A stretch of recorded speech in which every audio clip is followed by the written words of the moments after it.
Bismillahirrahmanirrahim. Assalamualaikum warahmatullahi wabarakatuh. Alhamdulillah, nahmadu wa nasta'inu wa nastaghfiruh wa na'udzu billahi min syururi anfusina wa min sayyiati a'malina.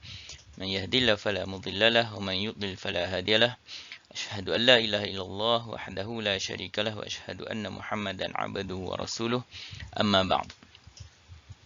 InsyaAllah hari ini kita akan sambung lagi pembelajaran kita dalam mata pelajaran Maharat Al-Quran bagi tingkatan 5. Kita masih lagi dalam pelajaran 7, pelajaran yang ke-7, iaitu di bawah tajuk Tarjamatul Imam Al-Kisai Al-Kufi, biografi bagi Imam Kisai Al-Kufi. Di mana dalam tajuk ni kita akan bincangkan tentang biografi Imam Kisai dan juga rawi-rawiya dan juga manhaj Imam Kisai. Okey. Dalam video yang lepas kita dah bincang tentang biografi Imam Al-Kisai dan juga dua rawi dia yang masyhur. Okay. Kita dah tengok beberapa bab dalam manhaj Imam Kisai sebelum ni. Dalam bab basmalah, Imam Kisai dibaca dengan isbat. Kemudian dibaca tawassut dalam mad munfasil dan mad muttasil. Kemudian kita juga ada masuk bab imalah. Okay. Jadi kita akan teruskan dengan bab imalah pada kali ini. Okay. Iaitu Al-Imam Kisai, dia imalah pada zawatil ya. Sama ada zawatil ya tu dari segi dari pada isim ataupun daripada fi'il. Asalkan zawatil ya, dia akan baca imalah. Iaitu seterusnya dia akan imalah, imalatul alifatil marsumah ya. Dia akan imalah huruf alif yang ditulis dengan ya. Bentuk dia macam sama tapi dia lain lah dengan zawatil ya ni. Cuma dalam buku teks dia tak bagi contoh. Imalah al-alifat al-marsumah ya. Huruf alif yang ditulis dengan ya. Contoh dia mata, bala, asa. Itu contoh huruf alif yang ditulis dengan ya. Tapi tak semua. Tak semua huruf alif yang ditulis ya Imam Al-Kisai dia akan baca dengan imalah. Dia ada pengecualian dia. Dia ada perkataan-perkataan yang dikecualikan. Tapi secara umumnya kita cerita macam tu lah. Dia akan imalah huruf alif yang ditulis dengan ya. Contoh dia yang tadi. Bala, asa, mata. Okey, kemudian perkataan at-taurah. Al-Imam Kisai dia akan imalah perkataan at-taurah semua tempat dalam Quran. Semua perkataan at-taurah di dalam Al-Quran, Imam Kisai dia akan baca imalah. Contoh, wa anzalat taurata wal injil. Wa anzalat taurata wal injil.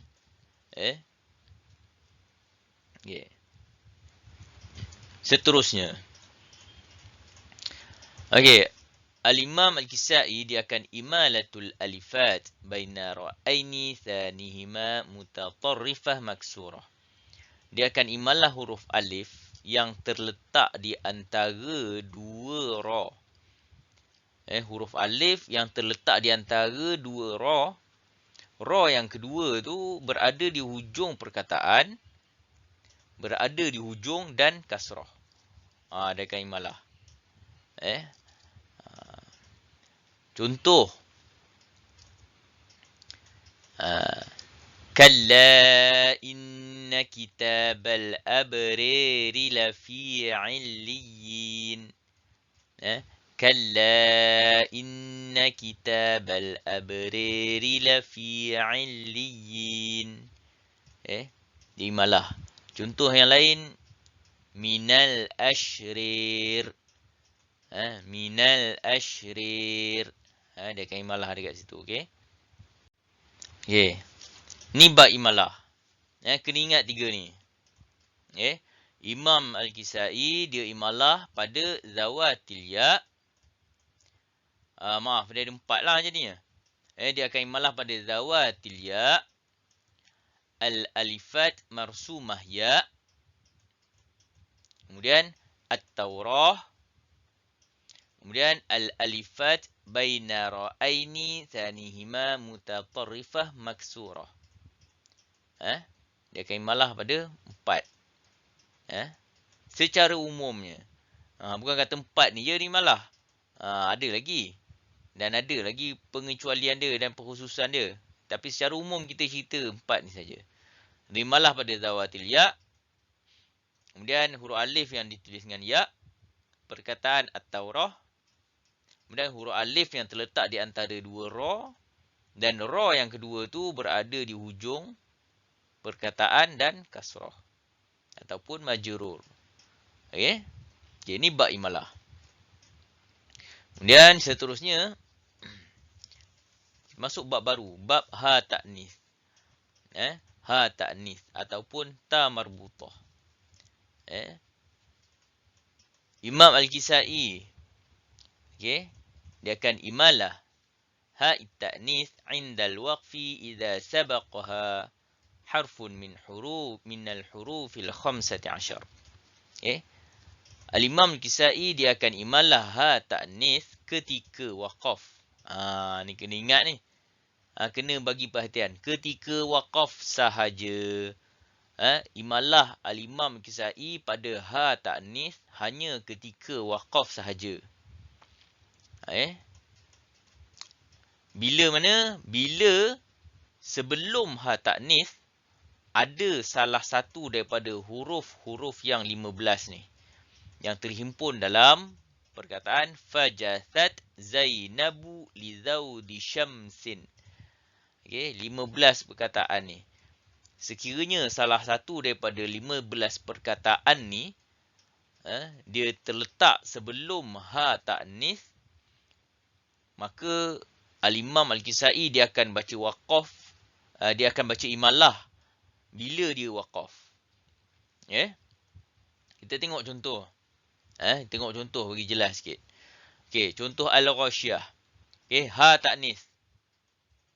Sebelum ha ta'nis ada salah satu daripada huruf yang 15, huruf ya. Jadi bila dia waqaf dekat sini, dia akan imalah. Hal atika hadithul ghasyiyah. Hal atika hadithul ghasyiyah. Contoh yang kedua.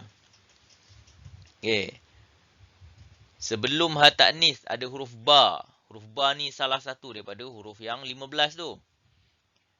Maka bila waqaf dekat sini, Imam Al-Kisai dia akan baca imalah.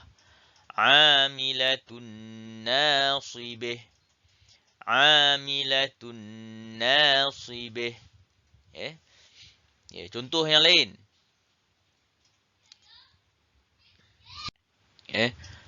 Contoh yang lain. Khalifih. Bahjih. Thalathih.